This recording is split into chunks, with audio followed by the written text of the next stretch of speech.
काण्डको पर्खाइमा बस्ने भाइहरू आफ्नो आमाको दुलोभित्र गएर पस्ने है। प्यारी समझ गई। सोचिरह होला यसको दिमाग हल्लाउँछु भनेर, तर कुरा सिधा छ भाइहरू, दिमाग त के मेरो भित्ता नि होला हैन। यही नहीं, अभी और सुनिए।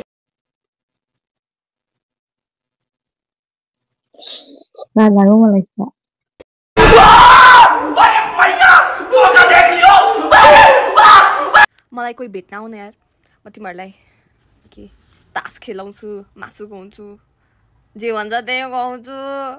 म त कस्तो एक्लै भएर मर्न लागिसक्यो जस्तो लाग्यो। रहा नहीं जाता, तड़प ही ऐसी है ना। नहीं सोके देखायो भन्दैमा 5 नम्बरको फुटबल अथवा आफ्नो खेतबारी देखायो भनेर सबै नेपाली केटी त्यस्तो हुँदैन नि त।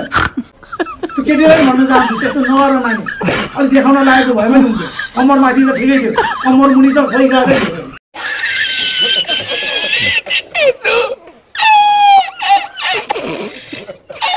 हेऱ्यो होला नि होइन, किन कम्मर माथि ठिकै रहेछ, कम्मर माथि त रै फाँडै रहेछ।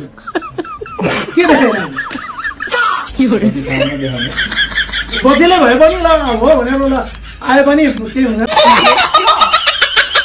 तपाईँहरूलाई त्यो देखेर केटाहरूलाई अलिक सिरिङ्ग हुन्छ त, हामीलाई त घिन लाग्यो। तिम्रो कस्तो छ, मेरो त खतरा छ। मैले देखाउँदिनँ, मेरो त खतरै छ। मलाई पनि पठायो यति, मैले के रहेछ भने हेरेको भिडियो कलमा त खतरै गरेको छ अनि केटीले त। अनि एउटा कुरा के बुझ्नु पर्यो भने मान्छेले तिमीलाई के बुझ्यो, तिम्रो अनुहार चाहिँ राम्रो छ हेर, तिम्रो त्यो भित्र भएको इन्जिनहरू चाहिँ पुरै कुहिएछ क्या। त्यो बुझ्छ अहिले छोरा मान्छेले, राम्रो केटीहरूको त इन्जिनै खराब हुँदो रहेछ भने बुझेछ अहिले।